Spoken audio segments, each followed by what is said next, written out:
Hey everybody, it's Romania Black. Oh buddy. So yeah, after that episode of Banana Fish, I need some free. I'm ready to dive back into season 2 of Free. Yeah, so last episode we had some backstory with Rin and Sosuke, understanding more of Sosuke's perspective and why he feels the way that he does about Rin. And he's kind of protective and possessive of Rin, but he has kind of a reason for it based on his previous encounters with Rin over the years. But I liked at the end of it, he was like, look, I've always been kind of a lone wolf. I've kind of always done my own thing, but I want to be in this relay and kind of develop the friendship with you through being in the relay that you have with these other guys. And so I really appreciate that. We still have the question of what Haru and Mako are going to do after high school. We still don't have any new recruits for Iwatobi. I'm a little concerned about that, especially since we're on episode 5 of a 13-episode series. But, yeah. So far, I've really liked season 2. I've really enjoyed Sosuke being added into the mix here.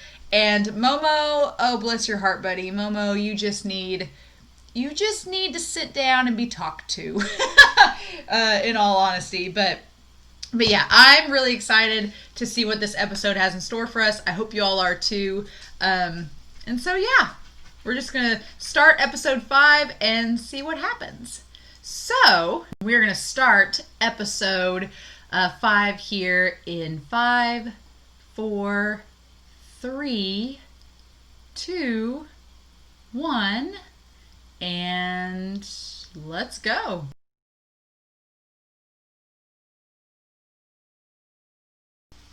Okay.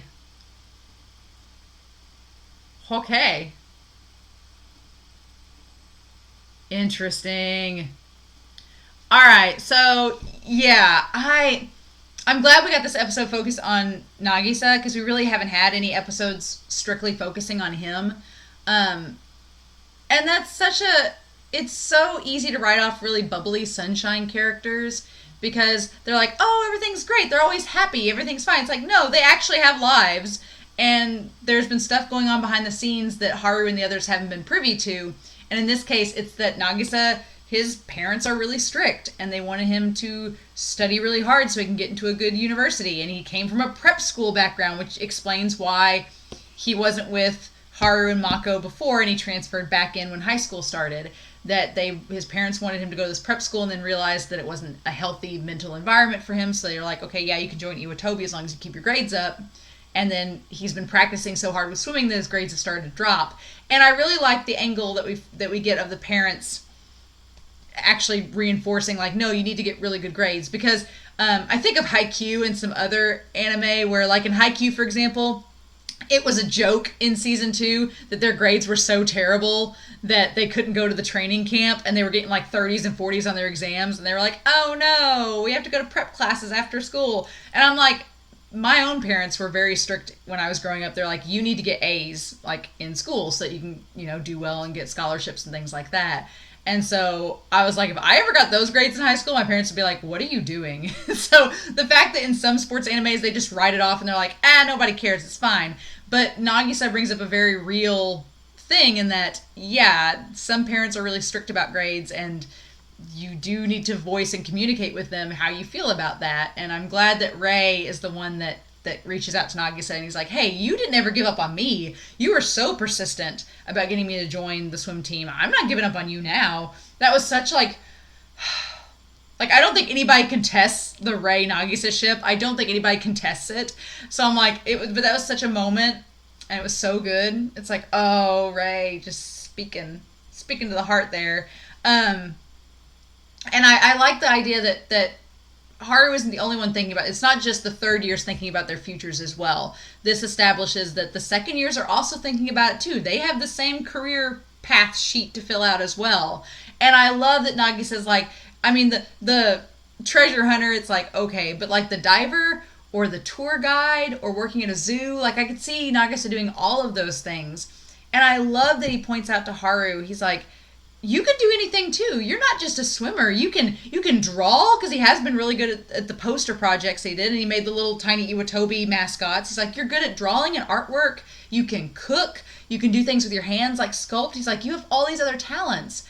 And that's such a cool moment because it's like Haru almost forgot that. Like he forgot that he was good at those things. And I love that Nagisa brings up, he's like, you don't have to be a professional swimmer if you don't want to. You have all these other talents. Because I feel like in some sports anime, that the end all be all is being a professional player.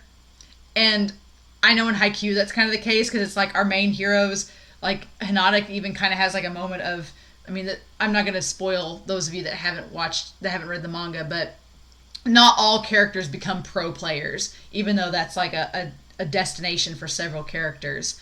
And I like that Nagisa points out that that's okay. You don't have to be a professional swimmer. Because I feel like Haru's been torn, that Rin's been kind of pushing him, being like, Rin's like, hey, I want to be a professional swimmer. You should too. And Haru just doesn't seem to have that mentality of like, I want to keep swimming and I love swimming, but I don't know if I want to do it as a profession because there comes all those extra things that go along with it. And so I think that's really cool that Nagisa is like, it's okay, you have other skills. And that's awesome as a friend for him to point that out. So that warmed my heart. So it was really sad seeing Nagisa down and downtrodden on himself. Like that was so sad because Nagisa is always like our ray of sunshine, and seeing him like have this realistic meltdown, it was like, oh. But then seeing his friends come and pick him back up, it's like that's the feels I come to Free for. I come to Free for the nakama, for the reinforcement of friendship, the magic. That's why I'm here watching this show, and that was so beautiful at the end. And I really thought it was going to be Go that actually showed up at the school, or the swim coach, but it was Miss Amachan. And what a twist that Haru's the one that called her. I thought Haru called Ray over to help, but no, he called Amachan. It's like, good on you, Haru. Way to be mature and think of the adults in the situation and how they can help. It's like, oh, that was wonderful. But yeah, just that was a really good episode to build character with Nagisa. I feel like we didn't have any of it in season 1, so I'm glad we're finally getting some of it now. And next episode's the tournament. In season 1, it was episode 7. We're getting an episode early here, so I'm pretty excited. We get back to, I like that we got a little bit of crumbs of our Samazuka. We got just a little crumbs of the shark team, but I'm ready to see him again. I'm like, I've fallen in love with our shark team, Team Shark. I need a shirt that just says Team Shark, because I kind of am. I love Iwatobi, don't get me wrong, but Samazuka has a lot of my love.